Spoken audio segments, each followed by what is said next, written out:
नमस्कार मित्रों, मैं हूं सच्चिदानंद मिश्र। एक बार फिर स्वागत है आपका हिमालनी टीवी यूट्यूब चैनल पर। आज बहुत दिनों बाद फिर एक बार हम आरएनए रूटीन न्यूज़ एनालिसिस में हाजिर हूं। मित्रों, आज मैं बात करूंगा भारत, चीन और नेपाल की। हाल ही में अमेरिका के जो परराष्ट्र मंत्री नेपाल भी आए थे और यहाँ से उन्होंने ताइवान की यात्रा की और ताइवान में उन्होंने क्या भेंट की, उसके बाद ही चीन का रुख बदल गया है और चीन बहुत ही आक्रामक रुख अपना लिया है और उसका यह आक्रामक रुख नेपाल को ही नहीं, भारत को भी बहुत ही चिंतित कर दिया है। अब भारत में आवाज़ उठने लगी है कि वहाँ चीन ताइवान को हड़पने की कोशिश कर रही है। यानी कि चीन जब ताइवान को अगर निगल जाएगा तो उसके बाद वो नेपाल को भी निगल जाएगा और जब ताइवान और नेपाल को निगल जाएगा उसके बाद में उसका निशाना भारत पर रहेगा। तो भारत की जनता अब बहुत सचेत हो रही है और वहाँ के लोग काफ़ी ज़्यादा चिंतित हैं और वहाँ से आवाज़ आने लगी है कि बहुत जल्द ही चीन ताइवान को अगर हड़पता है तो फिर उसका निशाना केवल नेपाल रहेगा। और नेपाल में जो इस बीच गतिविधि हुई है उससे चीन ज़्यादा सशंकित भी है। मैं आपको बता दूं कि भारत में अभी एक सम्मेलन हुआ है, एक कॉन्फ्रेंस हुआ है। उसमें वहाँ के जो वरिष्ठ राष्ट्रीय स्वयंसेवक संघ के वरिष्ठ प्रचारक इंद्रेश कुमार है, उन्होंने स्पष्ट रूप से कह दिया है कि भारत का सबसे बड़ा शत्रु चीन है और उसके लिए पूरा भारतवासी को उन्होंने सावधान किया है कि अब भारत को सतर्क रहना पड़ेगा और चीन के खिलाफ अपनी जनता को जागरूक करना पड़ेगा। मैं आपको बता देता हूं कि श्री इंद्रेश कुमार ने क्या कहा। उनका मानना था कि ताइवान पर जब चीन की जारी सख्ती के बीच राष्ट्रीय स्वयंसेवक संघ यानी कि उसके वरिष्ठ प्रचारक इंद्रेश कुमार ने जो चेतावनी दी है वह है कि चीन को देश का सबसे बड़ा शत्रु उन्होंने बताया है। उन्होंने आगाह करते हुए कहा कि अगर अभी से चीन के खिलाफ कस कर मोर्चा नहीं बांधा गया तो बाद में यह बहुत ही खतरनाक रूप ले सकता है। इंद्रेश कुमार एक समारोह को संबोधित कर रहे थे और उसी में उन्होंने बताया कि बाद में जो रुख होगा वह बहुत ही भयानक होगा। अगर भारत उसका गुलाम हो गया तो वह ईस्ट इंडिया कंपनी और मुगलों से भी ज़्यादा खतरनाक स्थिति हो सकती है। देखिए, ये भारत की जनता और भारत के ये बहुत बड़े प्रचारक हैं राष्ट्रीय स्वयंसेवक संघ के, उनके मुंह से यह बात निकली है। उन्होंने अब मुस्लिम राष्ट्रीय मंच और भारतीय सुरक्षा जागरण मंच जनपथ के वो मुख्य संरक्षक भी हैं। उन अंबेडकर अंतर्राष्ट्रीय सेंटर में राष्ट्रीय सुरक्षा जागरण मंच फैंस द्वारा साइबर युद्ध आधारित कार्यशाला गोष्ठी का आयोजन किया गया था और वही साइबर युद्ध कार्यशाला गोष्ठी में इंद्रेश कुमार ये बात बोल रहे थे। उन्होंने कहा, इंद्रेश जी ने इस पर कहा कि आज युद्ध के तरीके बदल रहे हैं। इसमें इंटरनेट की दुनिया का इस्तेमाल एक हथियार के तौर पर किया जा रहा है। जब हम साइबर अपराध जैसी बड़ी वैश्विक चुनौती से लड़ रहे हों तो हर सूचना महत्वपूर्ण हो जाती है।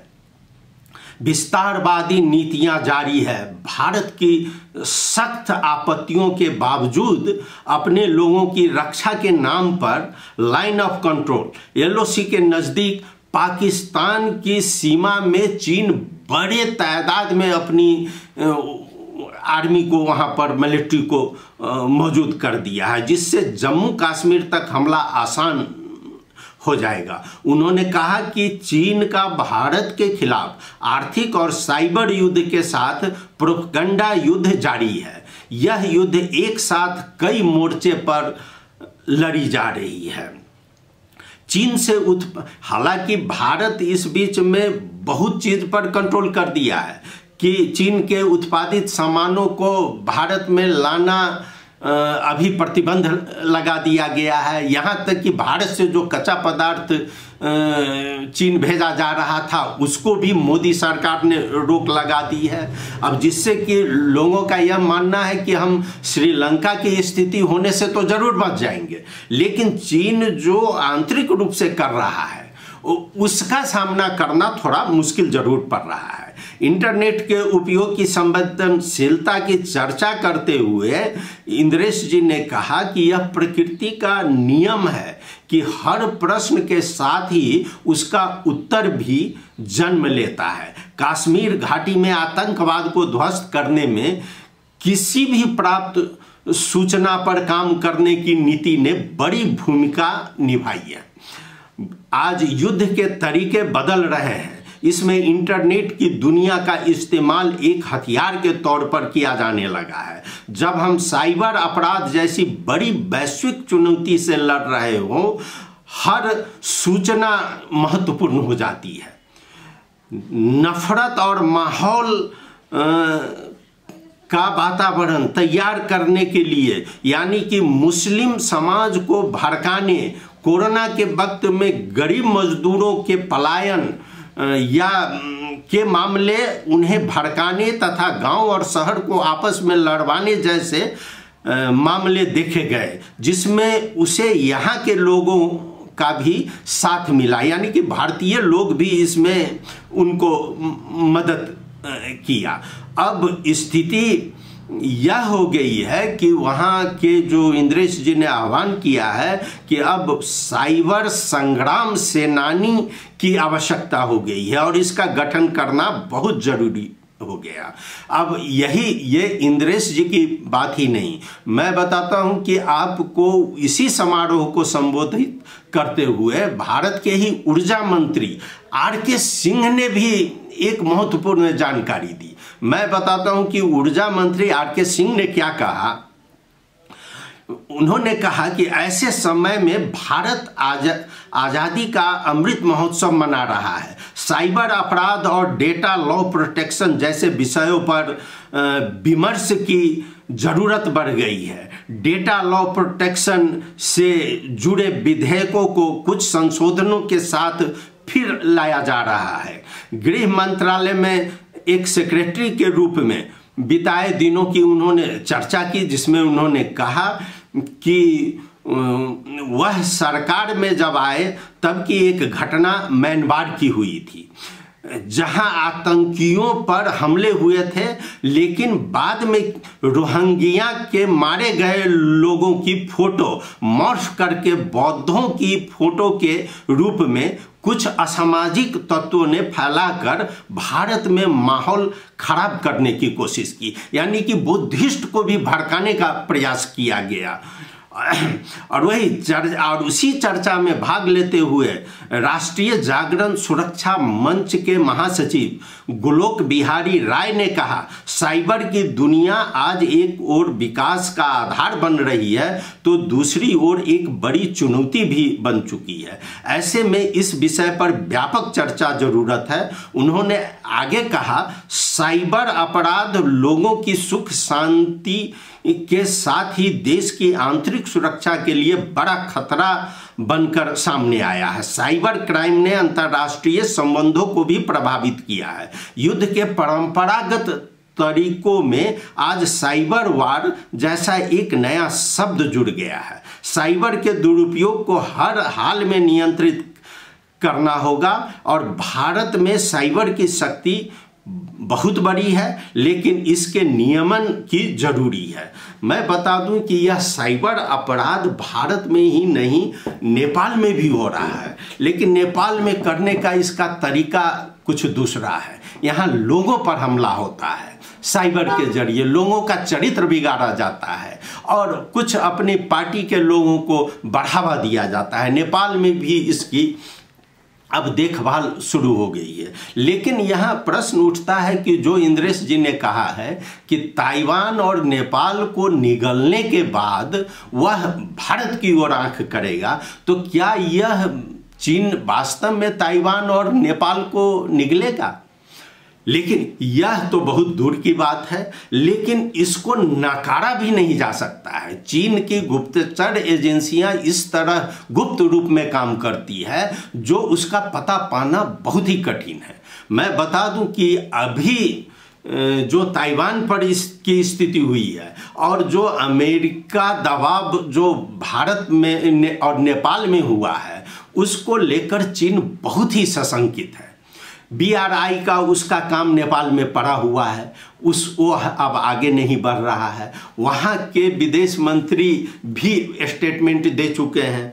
तो अब हमारे नेपाल के विदेश मंत्री जो आज जा रहे हैं चाइना, और वह जो जा रहे हैं हमारे विदेश मंत्री खड़का चीन की 3 दिने भ्रमण में आज के कांतिपुर में यह दिया है कि श्री नारायण खड़का 11 सदस्य सहित चीन जा रहे हैं, जहां की वो कोशिश करेंगे कि दोनों देश के बीच जो अविश्वास है उसका वह थोड़ा कम हो। यानी कि यह सरकारी स्तरीय भी कहा गया है कि यह केवल विश्वास बढ़ाने के लिए किया गया है। तो नेपाल भी कहीं ना कहीं सशंकित जरूर है कि चीन अब हमसे नाराज हो गया है, और यहाँ चाइनीज लॉबी जो है वह अब खुलकर भारत के विरोध में प्रचार करना शुरू कर दिया है। कई किताबें निकाली गई है, किताब बांटा जा रहा है, मुफ्त में बांटा जा रहा है, जिसमें बताया गया है कि भारत नेपाल को हड़प लेगा। यानी कि यह सभी चीन के द्वारा किया जा रहा है। ऐसी स्थिति में हमारे विदेश मंत्री चीन आज जा रहे हैं, और उनका यही प्रयास रहेगा जो हम कैसे अविश्वास का जो माहौल है उसको हम कम करें। और हम बता दें कि देउपा सरकार जो पिछले 1 साल से है, उसमें पहली बार हमारे नेपाल के विदेश मंत्री का वहाँ यात्रा हो रहा है। तो अब देखें इनके आने के बाद क्या हमारा संबंध में क्या सुधरता है, और चीन के रुख में क्या बदलाव आती है, और नेपाली जनता किस ओर आगे बढ़ रही है। हाँ, फिलहाल नेपाली जनता के सामने अब इलेक्शन आ गया है, लोग उधर जा रहे हैं, इस पर भी चीन की निगाह है, और वह कोशिश कर रहा है कि यहाँ की जो चीन समर्थित पार्टी है वह एक हो जाए। मैं आज इसमें इतना ही आपके समक्ष रखता हूं। मित्रों, आपको यह कैसा लगा? आप जरूर अपनी प्रतिक्रिया व्यक्त करें, और फिर मैं कुछ दिन बाद आपके समक्ष ये चीन और नेपाल के इलेक्शन को लेकर हाजिर होऊंगा। आपने सुना, बहुत बहुत धन्यवाद। नमस्कार।